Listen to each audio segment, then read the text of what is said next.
Pedro. Buenas tardes, compañeros. Nosotros representamos al equipo 4, el maestro Pedro Flores, el maestro José, el maestro Néstor y su servidor.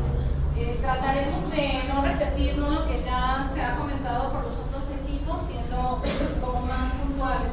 En la parte de la historicidad del currículum y la postura de los profesores ante esto, se hablaba de la época de los 90, ahí nada más nosotros sacamos esta nota que los profesores, cuando se empiezan a hacer los análisis acerca de cómo es su papel, los profesores éramos los últimos responsables de la virtud de la innovación educativa en las aulas. Esto quiere decir que el currículum operativo lo resuelve el docente. En el otro momento, hablar de modelos educativos, estamos hablando también de la injerencia de demandas en una sociedad que entra en un desarrollo globalizado y nos obliga, ¿no?, a hacer estos cambios para tener productos que sean competitivos en el extranjero y en otras comunidades. A partir de ahí, la innovación y la investigación vienen de la mano, ¿no?, porque, como ya se ha mencionado, vienen de otros contextos que son más comerciales, que son más de la demanda productiva. Pero si bien es cierto, la innovación tiene que hablar en una dialéctica entre la investigación y la innovación. Nosotros, cuando operamos un currículum, estamos aprendiendo, ¿no?, cómo es esta forma de instruir o de educar, pero también tenemos que investigar nuestra acción docente para poder innovar. No se puede separar la innovación de la investigación. Aquí también se habla de un proceso creativo de destrucción y recreación, es decir, hay una práctica que hay que desestructurarla a nivel del análisis y hay que volver a crearla. Por eso, cuando se habla de innovación, no es un reemplazo total, sino de que de lo anterior se va a sustanciar algo nuevo. Por decir, innovar es menos que crear. Entonces no hay una suplantación ni una destrucción de lo anterior. Entonces esto me parece interesante.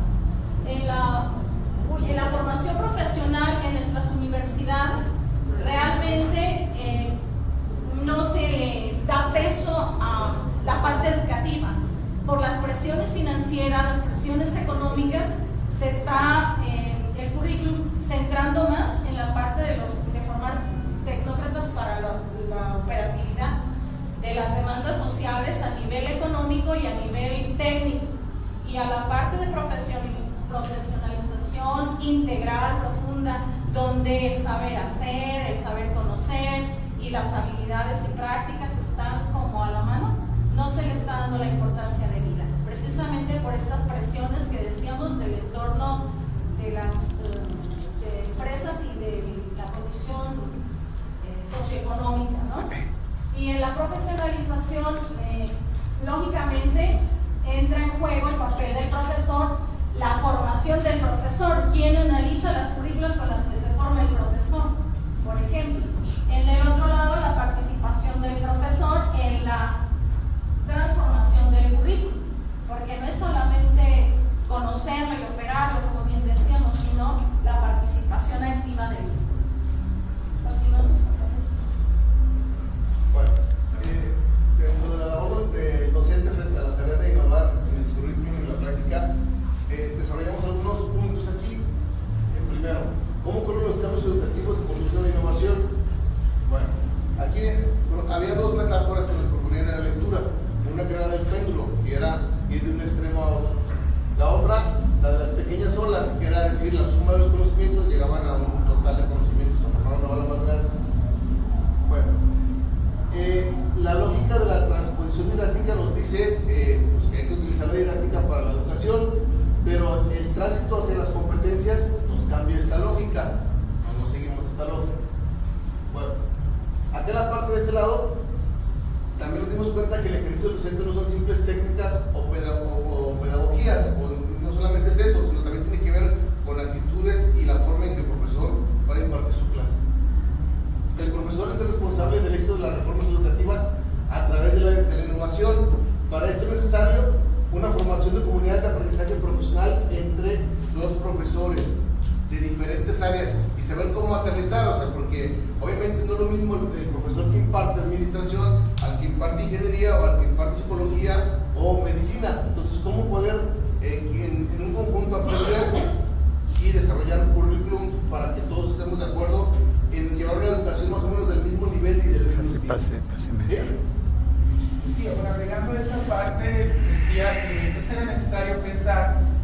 comunidades de aprendizaje, era como, bueno, docentes que comparten intereses o comparten temáticas, ponerse a dialogar y compartir formas de abordar ciertos contenidos específicos, ¿no?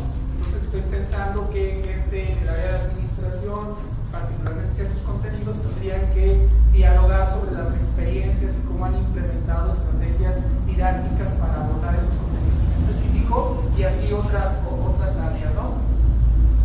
Bueno, luego también en el texto se revisa al final una serie de propuestas en concreto. Aquí el énfasis me parece que está puesto en el tema de la profesionalización, entonces de lo que sería el docente y lo que eso implica, y ahí hacer una serie de recomendaciones. Y bueno, ahí viene, dice, propuestas para apoyar a los docentes en la tarea de innovar. Dice, abandono de modelos clásicos de maestro transmisivo y alumno receptivo. De hecho, bueno, podemos advertir, si ponemos un poco de atención, que esa idea de transmitir, a pesar incluso de estar trabajando desde enfoques de competencias y demás, en el discurso hay una serie de palabras que están ahí, y eso habla de que no ha habido entonces una advertencia, una reflexión sobre qué es lo que estoy haciendo, porque sigo hablando de que yo transmito y el alumno recibe y el alumno aprende, ¿no? Por ejemplo. No sé si quieres seguir. Y bueno, también en la parte donde el docente tiene que recibir la formación, igual eso ya lo había platicado, pero siempre es muy conveniente que tengamos un soporte, no nomás el programa que nos dice cómo tiene que ir la información. O sea, aparte nosotros tenemos que ir adquiriendo o hacer ese soporte para poder darle una mejor capacitación al alumno, ¿verdad? También, bueno, tener una evaluación formativa para nosotros. ¿Cómo es eso? No nomás la encuesta del último, ¿no? Que te dicen, darle la encuesta al docente, no. Hacer desde el principio e ir evaluando cómo nosotros trabajamos para esa educación en el alumno, y bueno, tomar en cuenta el cómo va a aprender el docente conforme a su experiencia profesional, ¿sí? El cómo él va a hacer su clase, el cómo él va a trabajar, ya sea por actividades didácticas, ya sea por normas conceptuales, ya sea por sopas de letras, ¿sí? Y bueno, también, pues, más que nada, tomar en cuenta todos los trabajos del docente en el proyecto para poder enfrentar muchas situaciones en el aula. Por ejemplo, como antes decían, andaba uno a su clase y los alumnos decían, oiga, pero ¿y eso para qué nos va a servir? ¿Sí?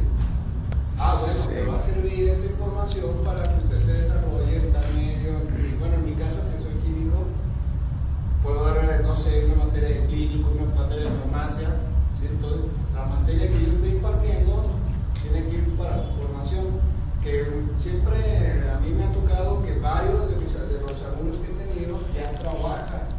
Entonces, al momento que yo ya trabajan en esa área que yo les estoy impartiendo, ¿sí? Entonces ya traen por lo menos la idea. Hay otros que ni siquiera saben de qué les estoy hablando. Por eso